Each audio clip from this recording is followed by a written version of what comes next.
예수님이 태어나기 직전과 어떤 지금의 현대 시대를 좀 생각해 봤습니다.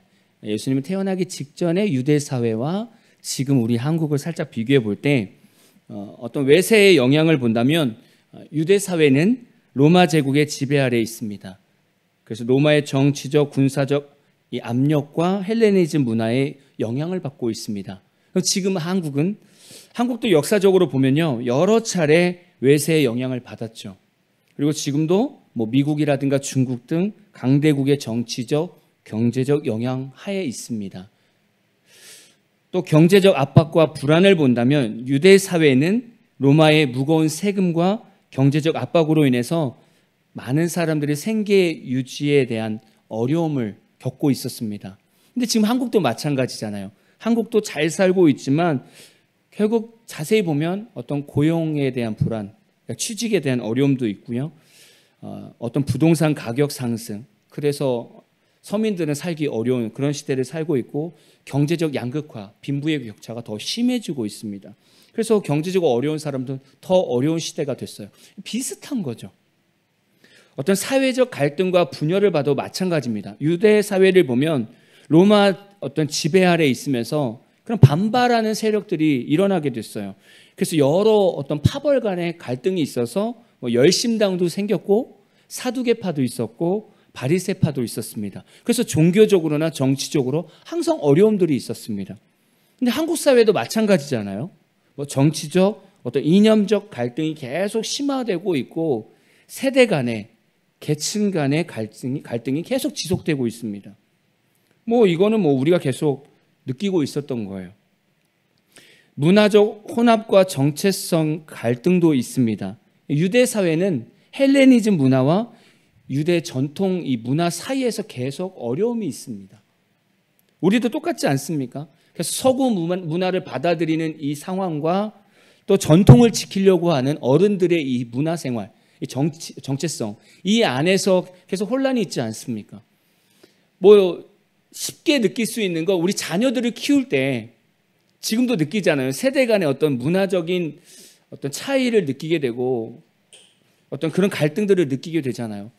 근데 그게 예수님 시대 유대 사회나 지금이나 똑같다는 거예요. 그래서 저는 말씀을 묵상하면서 구약 시대 때나 예수님이 태어나기 전이나 태어나고 나서나 또 부활하시고 나서 그리고 지금 현대 시대 다 생각해 보니까 신앙생활하는 거 다 똑같습니다. 항상 어렵다는 거예요.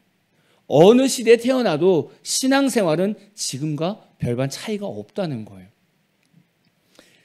오늘은 시므온이라는 인물에 대해서 같이 말씀을 나눌 겁니다. 사실 시므온이라는 인물은요, 우리가 성경을 읽다 보면 그냥 후다닥 넘어가는 인물 중에 한 사람이에요. 왜냐하면 이 사복음서는 예수님이 훨씬 더 중요하기 때문에 예수님이 태어나기 전, 태어나기 바로 직전 이렇게 등장했던 인물들은 사실 우리가 이렇게 집중적으로 다루지 않으면 그냥 지나가는 인물 중에 한 사람들입니다. 그 중에 한 사람이 시므온이고 다음 주에 같이 나눌 안나입니다. 저는 일주일 동안 이 시므온이라는 사람을 계속 묵상해 봤어요. 어떤 인물이었을까? 계속 묵상해 보는데 결국 제 마음속에 드는 마음은 이거예요.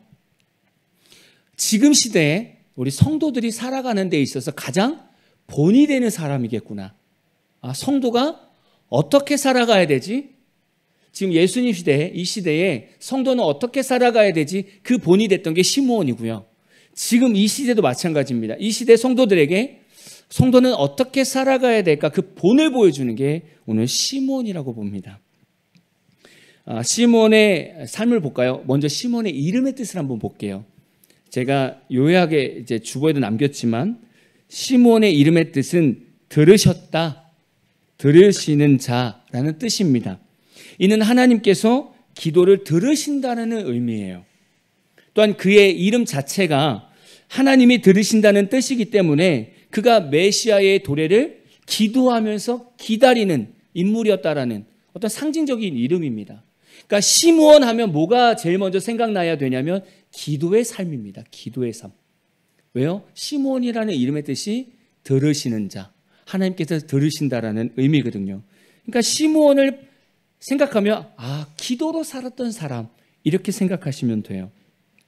또 25절에 보면 시몬을 잘 말씀하고 있어요. 25절에 보면 의롭고 경건하여 이스라엘의 위로를 기다리는 자라고 말씀하고 있어요. 아니 어떻게 인물마다 다 똑같습니까? 의롭고 경건하대요. 다 모든 사람들이 의롭고 경건하대요. 하나님께서 어떤 인물들을 선택해서 쓰시는 것을 어떤 공통적인 것을 보니까 의롭고 경건한 사람이었어요. 한번 볼까요? 성경에 그동안 과거에 어떤 인물들이 있었는가? 창세기 6장 9절에 보면 노아가 나옵니다. 노아. 여러분 잘 아시죠? 노아도 창세기 6장 9절에는 당대의 완전한 자래요. 한마디로 의롭고 경건한 사람이래요. 이 노아가 어떤 일을 했습니까?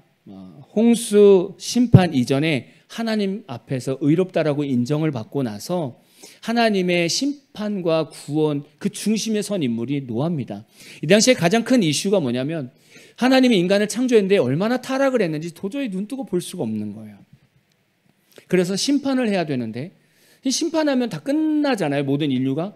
하나님이 원하시는 게 그게 아니에요. 다시 새롭게 사람들이 세워가야 되는데 누굴 쓸까 봤더니 노아인 거예요. 의롭고 경건한 노아가 있었던 거예요. 그래서 그 노아를 통해서 하나님은 심판을 하시고 구원을 한다는 거죠. 그러니까 의롭고 경건한 사람을 통해서 하나님의 심판과 구원이 나타난다는 거예요. 또 다른 인물을 볼까요? 욥기 1장 1절을 보니까 욥에 대해서 말씀하고 있는데 욥도 마찬가지입니다. 온전하고 정직하다고 표현하고 있어요.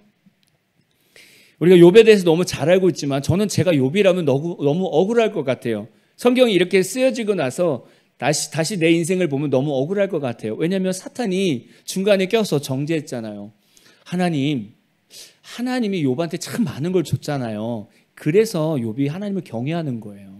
사실 이 말 때문에 하나님께서 생명을 빼고 다 가져가 보라고 얘기했던 거죠. 저는 근데 거기서 하나님의 마음이 좀 느껴지는 게 뭐냐면 그 욥의 의로움과 경외하는 마음이 하나님 보시기에 참 합당한 거예요.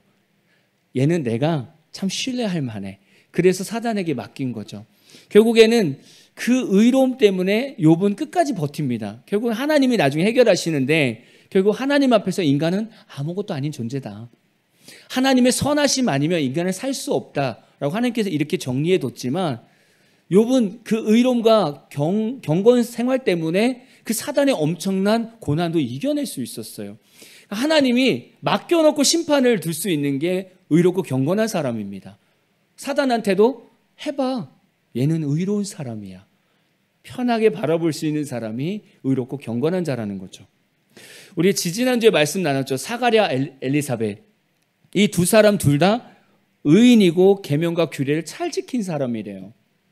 왜 이렇게 이게 의롭고 경건한 사람이 많은지 모르겠어요. 하나님은 이 두 부부를 통해서 무슨 일을 하셨습니까? 말라기서에서 예언했던 엘리야 선지자와 같은 세례 요한을 이 부부에게서 태어나게 합니다. 그리고 어떤 일을 하게 합니까? 예수님이 오시기 전에 그의 길을 곱게 하는 인물로서 쓰임받게 합니다. 참 너무 부럽지 않습니까? 저는 참 부럽습니다. 사실. 그리고 우리 지난주에 말씀 나눴던 요셉도 마찬가지예요. 의로운 사람이었고 경건한 사람이었습니다. 근데 어떤 일이 있었습니까? 지금 정원하고 서로 떨어져 있는 상황에서 마리아가 임신하는 소식을 듣게 됩니다. 이 당시의 법으로는 마리아를 율법으로 정죄하고 돌로 쳐서 죽여야 돼요. 근데 요셉이 의롭고 경건한 사람입니다.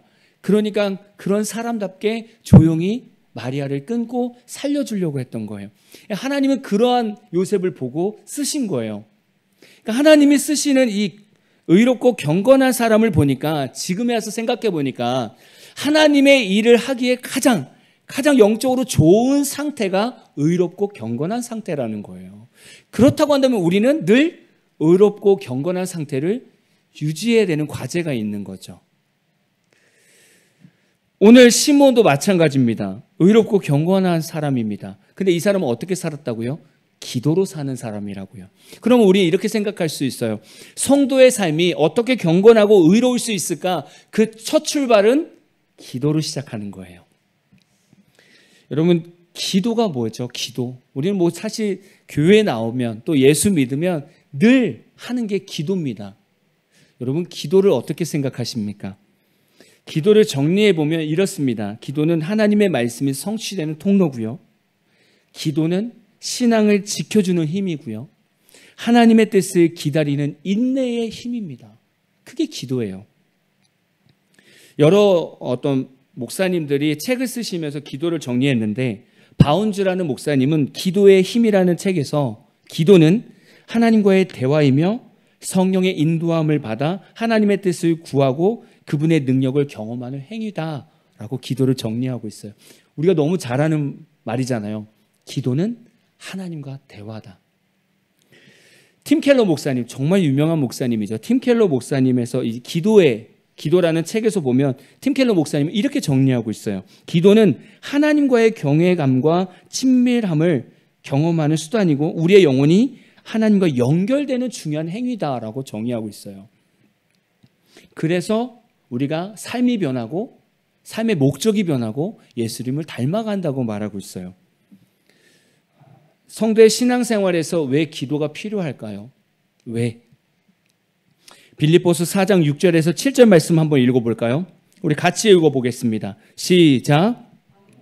염려하지 말고 다만 모든 일에 기도와 간구로 너희 구할 것을 감사함으로 하나님께 아뢰라. 그리하면 모든 지각에 뛰어난 하나님의 평강이 그리스도 예수 안에서 너희 마음과 생각을 지키시리라. 아멘이죠. 우리가 제일 힘든 게 뭐냐면 염려입니다. 사실 인생 살면서 제일 힘든 게 염려, 걱정이 제일 힘듭니다. 근데 그것을 이겨내는 방법이 뭐냐면 기도입니다. 기도. 기도는 염려를 하지 않게 합니다. 참 재미있는 통로죠. 기도를 하면 염려를 하지 않게 합니다. 왜냐하면 기도하면서 나의 모든 것을 하나님께 맡겨버리기 때문에. 이거는 기도의 맛을 본 분들은 알 거예요. 기도하지 않으면 염려와 걱정이 내 안에서 계속 머물고 있어요. 떠나지를 않아요. 그런데 기도하면 그 기도하는 순간부터 어느 순간 이 염려, 걱정은 사라지기 시작합니다. 왜냐하면 예수 그리스도가 내 생각과 내 마음에 차기 시작하니까. 참 재미있는 아주 또 은혜로운 상황입니다. 마치 이런 것과 같아요. 핸드폰을 충전하는 것과 같습니다. 우리가 인생 살면서 작은 문제, 작은 어려움, 우리가 쉽게 넘어가는 것 같은데 사실 쉽지 않습니다. 문제가 딱 터지면 벌써부터 인생이 힘들어져요. 벌써 방전이 됐다고 띠띠띠 소리가 나요. 그리고 그냥 좌절해 버립니다. 그냥 무너져 버려요. 늘 행복하게 살고 있다라고 생각하는데 또 어려움에 봉착하게 되면 어제까지 행복했는데 오늘은 또 너무 슬픈 거예요. 아니 분명히 나는 어제까지 너무 행복했는데 얼마나 사람의 마음이 변덕스러운지 오늘은 행복하지 않은 거예요. 벌써 방전됐어요. 근데 기도는요. 그 방전된 핸드폰이 탁 충전기에 꽂으면 띠릭 하면서 벌써 충전되기 시작하잖아요. 그런 거와 같아요. 문제 때문에 무너지고 어려운 마음이 들 때 기도하면 하나님께 탁 충전이 꽂아지는 거예요. 그때부터 내 마음이 달라져요. 다시 일어날 수 있는 힘도 생기고요. 다시 시작할 수 있는 담대함도 생기고요. 다시 걸어갈 수 있는 용기도 생겨요. 희한합니다. 기도를 안 할 때는 이런 마음이 안 생겨요. 내가 이 일을 할 수 있을까? 내가 이 문제를 풀 수 있을까? 막 염려, 걱정이 이렇게 막 가득한데 신기한 건 기도를 시작하면 나 할 수 있을 것 같아. 나 다시 걸을 수 있을 것 같아. 나 다시 일어날 수 있을 것 같아. 이 마음이 올라와요. 왜 그럴까요? 기도하지 않으면 우리는 세상 것을 내 눈으로 바라봐요. 그리고 내가 가지고 있는 능력으로 재고 판단 안에서 걱정하고 염려하게 돼요. 근데 기도하는 순간 우리 눈이 바뀌어요. 내 눈이 아니라 하나님의 영적인 눈이 내 안에 장착이 돼요. 그래서 하나님 눈으로 내 문제를 바라보게 돼요. 그러니 당연히 모든 문제는 아무것도 아닌 것처럼 보이게 되죠. 그래서 내 안에서 회복이 되는 거예요. 내가 왜 이만한 문제를 가지고 걱정했지? 정말 아무것도 아닌데 왜 내가 걱정을 했지?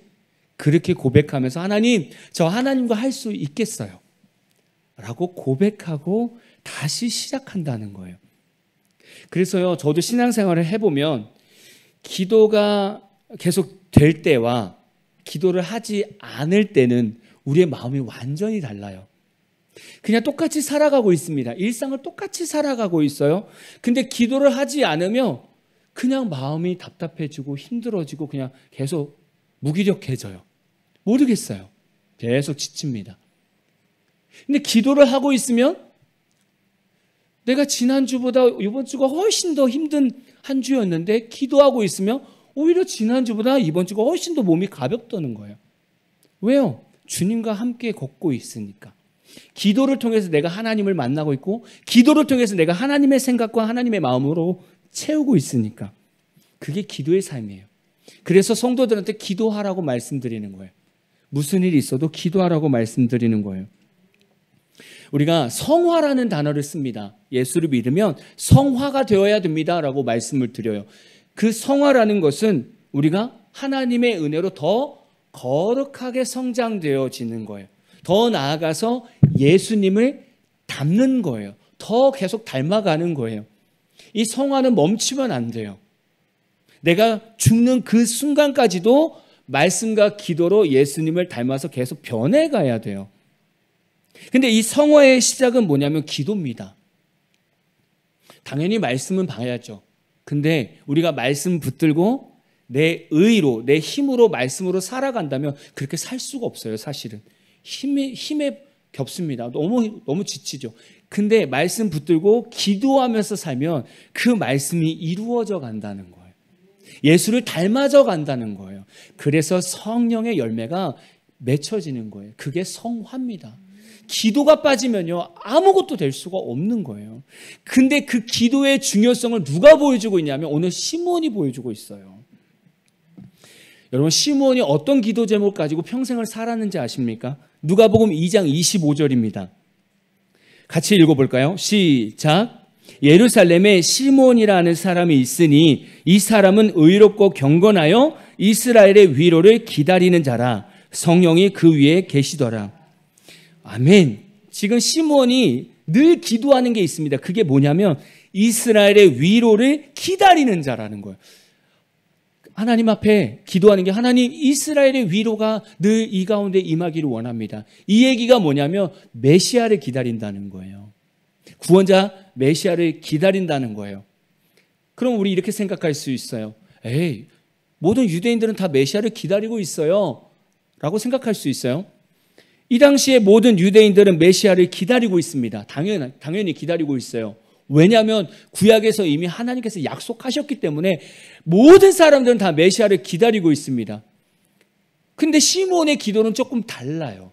왜냐하면 이 당시에 유대인들은 로마 압제로부터 자유하는 실제적인 어떤 권력을 가지고 싸움을 잘하는 그런 메시아를 구하고 있었던 거예요. 근데 시므온은 그런 메시아를 구한 게 아닙니다. 시므온은 죄악과 그 죄 가운데서 고난을 받고 그 안에서 신음하고 있는 자기 백성을 구원할 메시아를 기도하고 있었던 거예요. 완전히 다른 거죠. 그러니까 시므온은 진짜 예수 그리스도를 바라보면서 메시아를 구했던 거고 당시 유대인들은 그냥 눈앞에 어려움을 해결해 주는 메시아를 구하고 있었던 거예요. 기도의 차이가 다르죠. 아예 수준이 다른 거예요. 제가 시므온이라는 사람이 성도의 어떤 신앙의 본을 보여준다고 말씀드렸어요. 우리가 기도를 할 때 우리의 기도 제목을 잡을 때 시므온처럼 기도했으면 좋겠어요. 눈앞의 문제 너무 크죠. 바로 눈앞에 있는 걱정 너무 크죠. 그런데 저는 그 기도 제목을 시므온처럼 바꿨으면 좋겠어요. 그 문제의 근본을 풀어주시는 예수님을 구하는 거예요. 예수님. 지금 시므온은 유대인들을 바라보면서 그렇게 기도하는 거예요. 로마의 압제로부터 자유하게 해주세요. 이렇게 기도하는 것이 아니라 이들이 왜 이렇게 로마 압제로부터 살아가게 되었는가? 그거는 하나님을 버린 죄 때문에 그렇지 않습니까, 주님? 그러니까 주님이 속히 오셔서 우리의 죄를 용서해 주시고 우리를 구원해 달라고 기도하는 거예요. 그러니까 근본적인 삶을 놓고 기도하는 거예요. 성도는 근본적인 어떤 문제를 가지고 기도해야 돼요. 제가 지금까지 살면서 제 목회 특성상 많은 사람들과 신앙 상담을 했습니다. 청년들도 마찬가지고 어른들도 마찬가지고 신앙 상담을 하면서 이제 대화를 시작하면 처음에는 눈앞에 있는 어려움을 가지고 먼저 대화를 하기 시작합니다. 뭐 제가 컨택한 적은 거의 없고요. 힘들어서 대화하자고 오히려 컨택했던 성도들이 있는데 만나면 뭐 때문에 저를 부르셨어요? 그러면 저희 애가요. 지금 고3인데 막 이렇게 얘기하면서 애가 막 옥상에서 뛰어내리려고 하고 막 이런 얘기를 하는 부모님도 계셨어요. 이 얘기를 이렇게 신앙 상담을 하다 보면 저는 계속 그분이 왜 그러한 어려움이 있었는가를 계속 대화하면서 원인을 자꾸 묻게 돼요. 근데 대화하는 사람은 결과적인 것만 가지고 자꾸 풀려고 하거든요. 근데 대화하다 보니까 결국에 1시간, 2시간 얘기하면 결국에 다른 걸 가지고 대화하고 있어요. 다른 걸로, 다른 주제를 가지고 대화하면서 나중에 그분이 깨닫는 거, 그러게 제가 이거를 안 했었네요. 제가 아까 잠시 이렇게 지나가면서 말씀드렸던 게 제가 어떤 교회에서 상담할 때 실제 어떤 어머니하고 상담을 했는데 그분 아이가 너무 스트레스를 받아서 그냥 옥상에서 막 뛰어내리려고 막 달려나간다는 거예요. 그래서 막 그 옥상 문 앞에서 아들을 발을 잡고 그냥 펑펑 울면서 제발 참으라고, 내가 미안하다. 근데 뭘 미안한지 모르죠. 그래서 어머니는 그냥 참아라. 그래서 제가 계속 이렇게 대화하다 보니까 제 마음속에 성령님이 뭐라고 하냐면 이런 말씀을 해주셨어요. 이 아이는 출구가 없대요. 출구. 나름대로 괜찮은 인문계를 다니는데 기숙사형 인문계를 다녀요. 그래서 주말에만 집에 옵니다. 근데 엄마가 욕심이 있어서 주말에 오면 조금 쉬잖아요. 아들이 조금 침대에서 뒹굴뒹굴하면 이제 그만 쉬어야지 이렇게 얘기한다는 거예요. 그러면 아들은 이게 계속 쌓이니까 나중에 또 뛰쳐나가는 거예요. 옥상에 죽고 싶다는 거예요. 그래서 제가 계속 얘기하다 보니까 집사님 좀 이렇게 내려놓으세요. 그렇게 열심히 시켜서 애들 뛰어내려서 애 죽으면 그게 무슨 소용이겠습니까?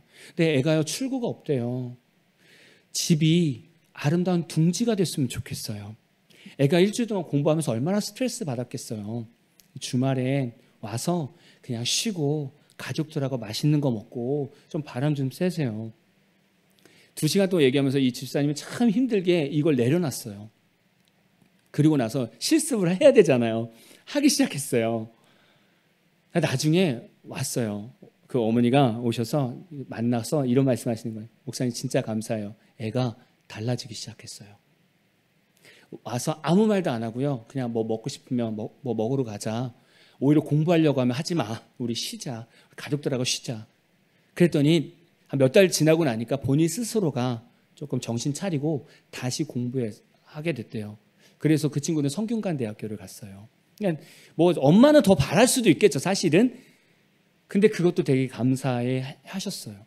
그리고 아이는 또 건강하게 가족과의 관계가 회복이 돼서 되게 평안하게 생활했다고 간증을 들었었습니다. 이렇게 보면 어떤 결과만 가지고 오세요. 이거 해결해야 됩니다. 근데 얘기를 해보면 근본적인 문제가 있어요. 우리는 근본으로 가야 돼요. 여러분도 그랬으면 좋겠어요. 여러분도 어떤 상황이 벌어졌을 때 그 결과만 가지고 이렇게 뭔가를 하나님 앞에 나가지 마시고 하나님, 이 문제가 왜 내 삶 가운데 일어났을까요? 라고 기도를 시작했으면 좋겠어요. 하나님, 저에게 이런 어려움이 왔는데 이 어려움이 왜 저에게 왔을까요? 라고 근본적인 것을 기도하면서 하나님께 나아갔으면 좋겠어요. 우리의 문제를 풀 수 있는 건 다른 분이 없어요. 예수밖에 없어요. 그래서 요한복음 8장 32절에 진리를 알지니 진리가 너희를 자유롭게 하리라. 예수를 알지니 예수가 너희를 자유롭게 하리라. 우리가 세상 문제에서 왜 자유롭지 못하다고요? 내 인생 중심에 예수가 없기 때문에. 그래서 우리가 자유할 수 없는 거예요. 시므온은 지금 자기 인생에 바로 눈앞에 있는 문제를 가지고 신앙생활하는 것이 아니라 인생의 근본, 예수를 두고 날마다 구하고 있더라는 거예요. 그러니까 이 다음 인생이 나오는 거죠. 자, 날마다 예수님을 간구하는 시므온에게 어떤 삶이 주어졌습니까? 3가지로 간단하게 말씀을 나누고 마칠 건데요. 첫 번째, 성령이 우리 위에 계심을 알게 됩니다. 의롭고 경건하게 기도하는 시몬과 성도 안에서 날마다 성령께서 거하고 계시다는 걸 깨닫게 된다는 거예요.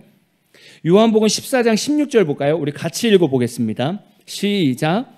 내가 아버지께 구하겠으니 그가 또 다른 보혜사를 너희에게 주사 영원토록 너희와 함께 있게 하리니. 아멘. 문제가 생기고 삶의 고난에 빠지게 되면 가장 힘든 게 뭐냐면 다른 게 힘든 게 아니에요. 문제가 힘든 게 아니에요. 문제가 있을 때 그 안에 내가 혼자 있다라고 생각하니까 힘든 거예요. 나만 혼자 있다고 생각하니까. 그리고 그 문제를 내가 혼자 풀어가야 된다고 생각하니까 힘든 거예요. 여러분 혼자 있다라고 생각하셨습니까? 그때 성령님께서 여러분과 함께 계심을 믿으셨습니까? 이걸 아는 게 저는 되게 중요하다고 생각하거든요. 저도 사역하면서 답답한 일이 왜 없었겠습니까? 마음이 아픈 일이 왜 없었겠습니까? 근데 중요한 건 목회자가 좀 애로사항이 있습니다. 답답하고 힘든 일을 어디다 얘기할 데가 없어요. 저분밖에 없어요.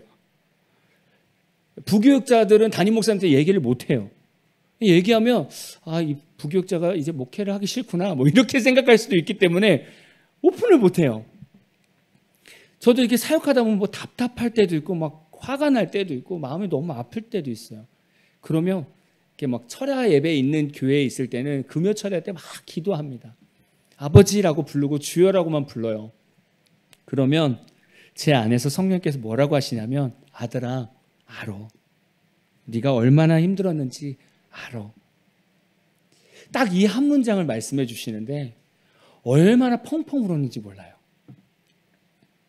사람들이 저한테 아유 알지 힘든 거 알지. 물론 이 말 들어도 위로가 되죠.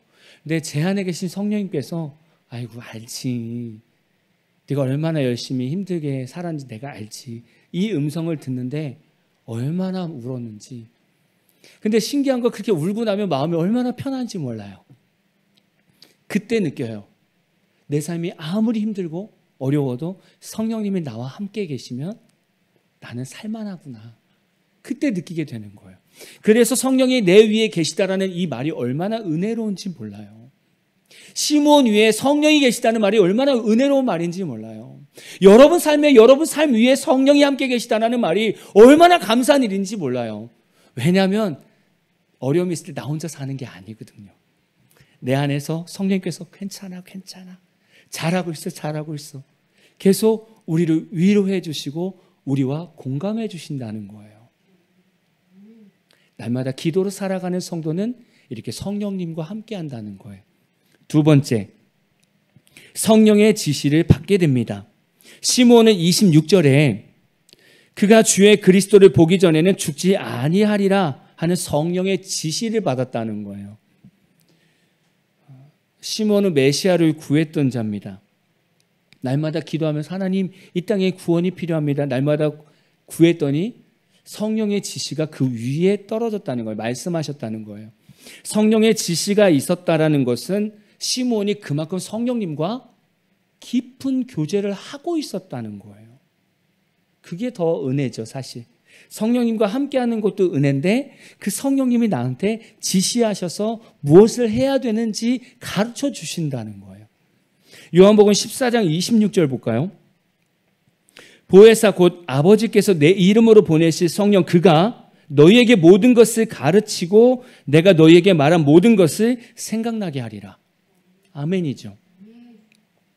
성령님과 깊은 교제를 한다는 것은 이런 거예요.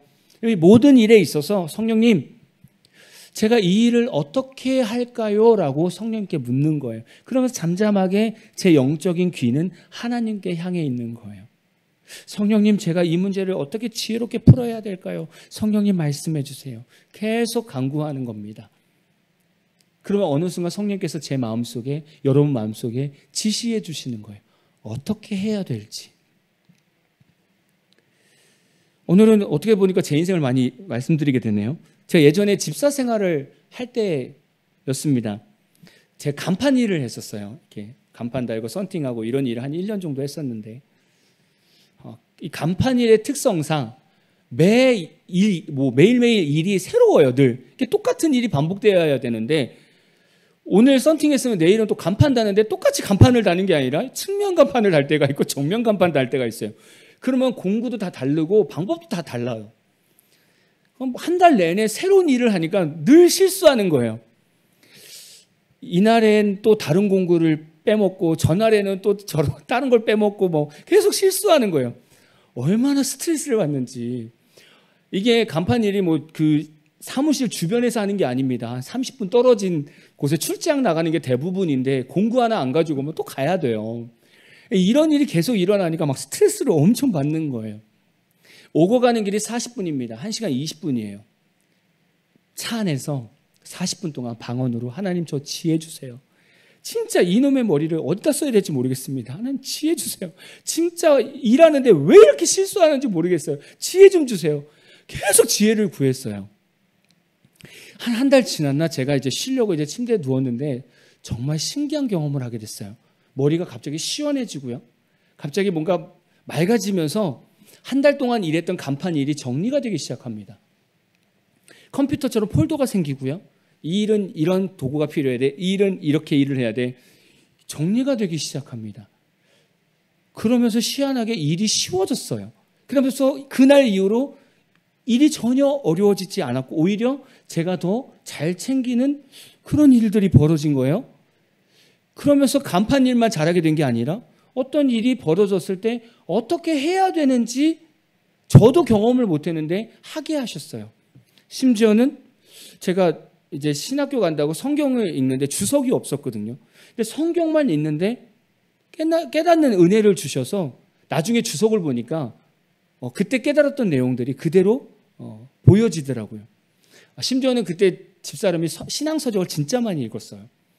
저는 거의 뭐 안 읽었는데 집사람은 수백 권 신앙서적을 읽었는데 제가 큐티하면서 나 이런 거 깨달았어 그러면 집사람이 내가 어느 책에서 내가 읽었던 내용인데 그렇게 해서 서로 대화를 했던 기억도 있습니다. 그러면서 제 인생이 이때 이후로 많이 달라졌어요. 이때 이후로.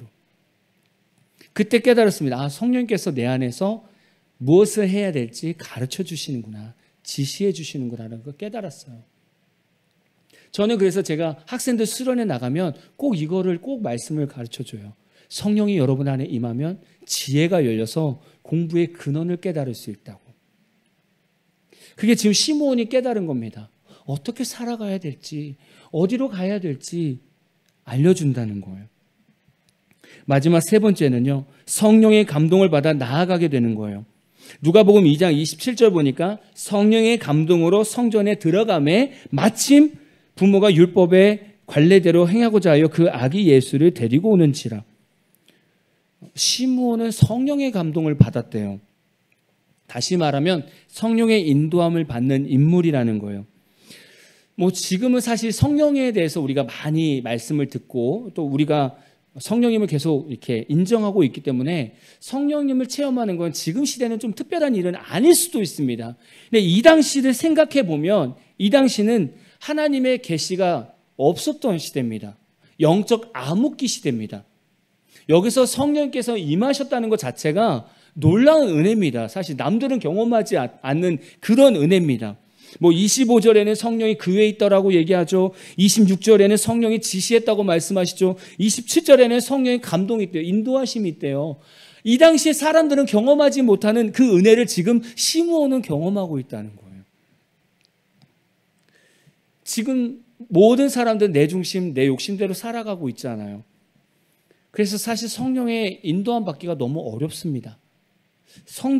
성도로 살아가지만 내 중심, 내 욕심으로 살아가면 성령으로 살기가 너무 어렵습니다. 인도함 받기가 어렵다는 거예요. 근데 성도가 늘 원하는 게 뭐냐면 앞날입니다. 아, 내가 앞에 어떻게 일을 해야 되지? 근데 이게 성령 안에 있다는 거예요. 요한복음 16장 13절 같이 한번 읽어볼까요? 시작. 진리의 성령이 오시면 그가 너희를 모든 진리 가운데로 인도하시리니 그가 스스로 말하지 않고 오직 들은 것을 말하며 장래일을 너희에게 알리시리라. 아멘이죠. 장래일을 알게 하신대요. 모든 사람들이 궁금해하는 건 장래일을 몰라서 궁금한 거예요. 아, 내 자녀들 앞날 어떻게 되지? 내 앞날이 어떻게 되지? 그게 가장 궁금한 거잖아요. 예전에도 잠깐 말씀드렸지만 드라마 중에 그런 드라마가 있었잖아요. 재벌집 아들. 그것도 있었잖아요. 그 사람은 미래를 봤던 인물이잖아요. 그래서 이제 과거에서 미래를 알기 때문에 막 투자도 어디를 해야 될지 알고 이렇게 나가잖아요. 모든 사람들이 그 드라마를 보면서 엄청나게 워너비였을 거예요.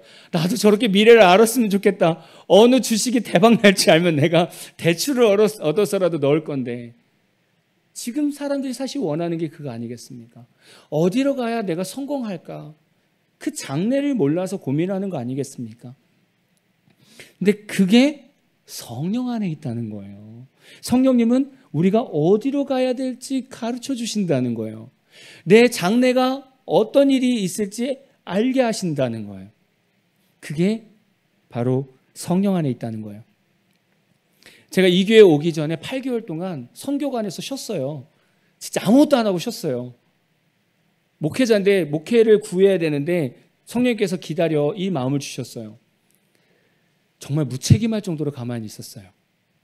기도하면 뭔가 하나님은 계획하신 것 같아. 뭔가 어딘가는 계획해 두신 것 같아.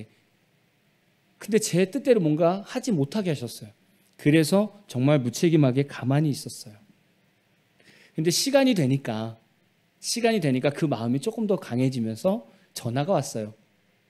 이 교회. 그때 알았어요. 아, 나에 대한 계획은 다 하나님 갖고 계시구나 라는 걸 그때 알게 됐어요. 여러분도 기도하다 보면 어떤 문제를 가지고 기도하고 어떤 내 자녀, 내 남편, 내 아내를 놓고 어떤 문제나 그들의 인생을 놓고 기도할 때 기도하다 보면 희한하게 뭔가 기대감이 생겨요. 아니, 뭔지는 몰라. 근데 기대감이 생겨요. 그러면 하나님이 계획하고 계시다는 거예요. 장래 일이 있다는 거예요. 그러면 기도하고 그냥 기도하고 기다리고 있으면 돼요. 그게 답이에요, 사실은. 뭔가 앞에 답답한 인생뿐인데 기도하면서 뭔가 기대감이 있다? 오케이, 그러면 그냥 무책임할 정도로 기도하면서 있으면 돼요. 그러면 하나님께서 그것을 만들어 가신다는 거예요. 시몬을 한번 보십시오. 시몬이 지금 성령의 인도함 받아서 성전에 올라갔어요. 근데 이 당시 지금 예루살렘 성전에 마리아하고 요셉만 있는 게 아닙니다. 율법의 어떤 관례에 따라서 태어난 지 8일이 된 아들들은 다 할례를 받아야 돼요. 그러니까 지금 예루살렘 성전은 아이와 부모로 가득 차 있어요. 수천 명이 거기 안에 있어요. 근데 놀라운 건 뭐냐면 시몬이 성전에 올라갔을 때 아기 예수님을 발견한다는 거예요. 그 많은 아기들 중에 아기 예수님을 발견했다는 거예요. 왜냐하면 하나님께서 시몬의 눈을 열어서 아기 예수님을 바라보게 했다는 거예요. 그게 하나님께서 장래 일을 준비하는 거예요. 여러분, 성령님과 함께 하시면 그냥 이렇게 말씀하세요. 감동 주세요. 내가 뭘 해야 되겠다. 그러면 해보세요. 그러면 그게 앞날을 보게 해줘요. 그런데 우리는 바로 앞의 스텝만 자꾸 가르쳐 달라고 해요. 근데 하나님은 이 앞의 스텝을 무당처럼 말씀하지 않아요. 근데 때로는 우리가 이렇게 기도해요. 청년들이 많이 기도하는 건데, 하나님, 제 배우자는 있을까요? 저 자매가 제 배우자일까요? 어떤 사람이 제 배우자일까요? 이렇게 기도해요. 바로 앞에 대한 어떤 무당처럼 기도하는 거잖아요. 근데 하나님은 그렇게 말씀 안 하세요. 오히려 그 더 앞날을 두고 기도하죠. 나는 너가 거룩해졌으면 좋겠다. 너가 나를 더 사랑했으면 좋겠다. 오히려 이렇게 말씀해 주실 수도 있어요. 왜요? 내가 그렇게 준비가 되면 그런 배우자를 준비해 놓았다라고 응답해 주시는 거예요. 되게 재밌지 않습니까? 하나님의 응답은 되게 재밌어요.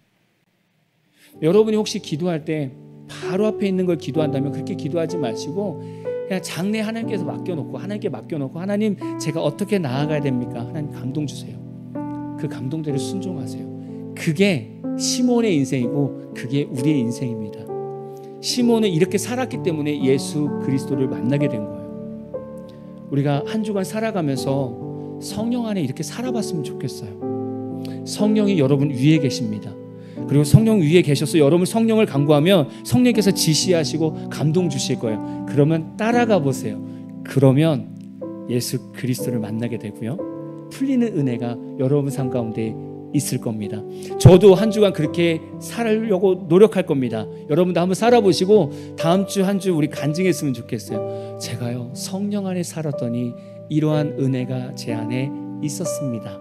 같이 간증할 수 있는 저와 여러분 되기를 진심으로 축복합니다.